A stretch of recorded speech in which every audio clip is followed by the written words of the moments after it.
So my friend's dad's in the hospital right now again. And about a month or so ago, his one surgical doctor took him off of the antibiotics that are fighting away the infection that his infection doctor said he should be on forever because, frankly, the infection's not going away, and so the need for the antibiotics is never going away. So a couple of days ago, he was found. He'd fallen, made a bit of a mess. They ended up taking him to the hospital. He was septic, so now he's down in Columbus at the hospital there. Yay. So I wanted to talk a bit about how I think the medical system sucks and how I think it could be better. I mean, to be honest, a lot of these medical procedures that are necessary for the treatment and prolonging and even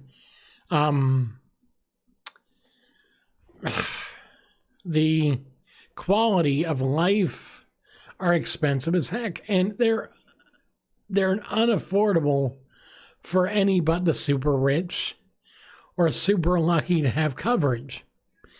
And it frustrates me. It really does, because to be honest, I think healthcare should be a valuable right, not a privilege that is only extended to a very few. I think the entire system needs to change, and I have a few ideas of how to do that. There's actually a system of hospitals over in, I think, Kenya or somewhere or other.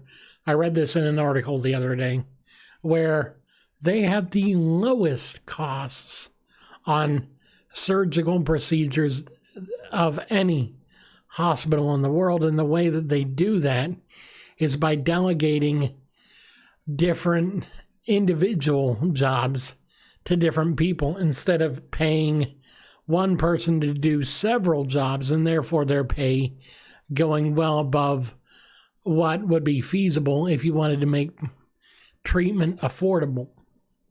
You can go and get an endoscopy, which is getting an examination of the inside of your stomach using a camera down the throat, for $14, less than a good quality dinner at a restaurant. For, say, cancer surgery, it's less than $100. And in fact, it's somewhere between $80 and $90. This kind of delegated, the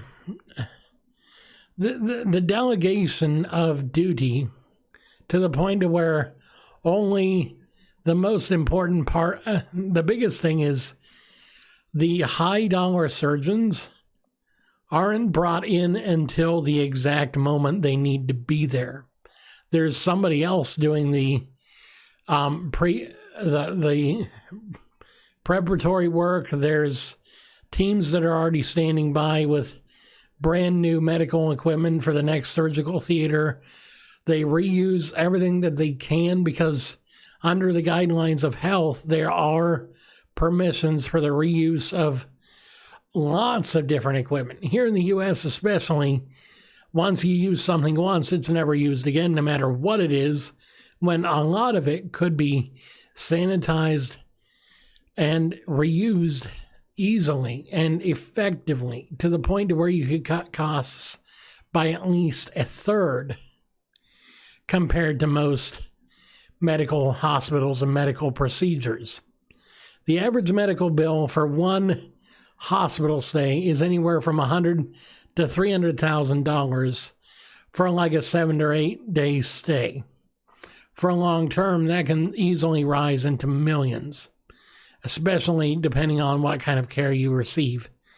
People have gone into debt over this because they get super sick, but they don't have coverage, but they still need the medical treatment. And so they do this knowing that they're going to go into debt, but also hoping that something will give to where they can pay it off.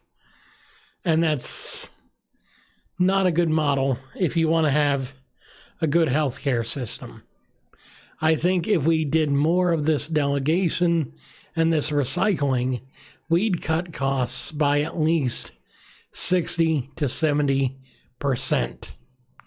And that would be a boon to every single doctor, nurse, and patient in America. I really think it would. I mean, come on, you've got people in third world countries that have gotten this crap figured out, and yet people here in America, the most awesome country in the world, which, let me tell you something, it's not. They can get they can get away with not doing anything about trying to better the medical system. I don't think so. I really don't think so. I've been to a community health clinic in a neighboring town not far away where almost every single procedure and every single service is on a sliding scale based on your income, so that anyone can get treatment. And the thing is, the people that are getting paid less there have a lot more understanding of how to treat a patient than the people here in my actual city that get full price pay and just tell you, oh, you're fat. Because that was what I was told for years. I went to a general practitioner just up the road from where I live here, and for years he'd tell me, you're fat. If you lost weight, you'd feel better. Just lose weight, eat less, move more, do that kind of a thing. And I kept telling him, look, man, it's not that easy. It's not that simple. It's not just flipping a switch and hoping that things work.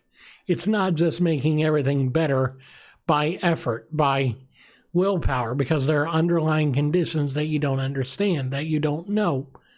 And he insisted that he was right and that I was wrong, and that if I had a problem with that, I could go somewhere else, and I finally did. But this is the medical system we're working with right now, but this is not the medical system we have to have. Vote people into office that'll fight for change if you need to. Vote people into office that will fight for you, the individual, rather than the companies that provide the medical stuff to these doctors and these nurses and these hospitals that, to be fair and to be honest, don't need to be there. You don't need it's like the EpiPen scandal that we had a couple of years ago, where the price of EpiPen was going up and up and up, while the demand was still high enough that they could have made quite a bit of money anyway and kept the prices low. No. New company owns the formula. Now they want to gain their money. They want to get that profit. I don't understand why the medical system has to be run like a business instead of like an actual governmental body like it should be. I think the medical system, at least for the most part, should be sliding scale, per income, per capita, not flat rate fee. You pay me what I want or you get out of here because I don't want you if you're not going to be profitable to me. What's the first rule that a doctor has to say? The first law that he has to follow: do no harm. Yeah, well, you're doing harm by not offering actual medical advice and just telling your patient, oh, by the way, if you lost weight, you'd feel better. That's not medicine. That's not medicine. That's preaching from a soapbox. That's what that is.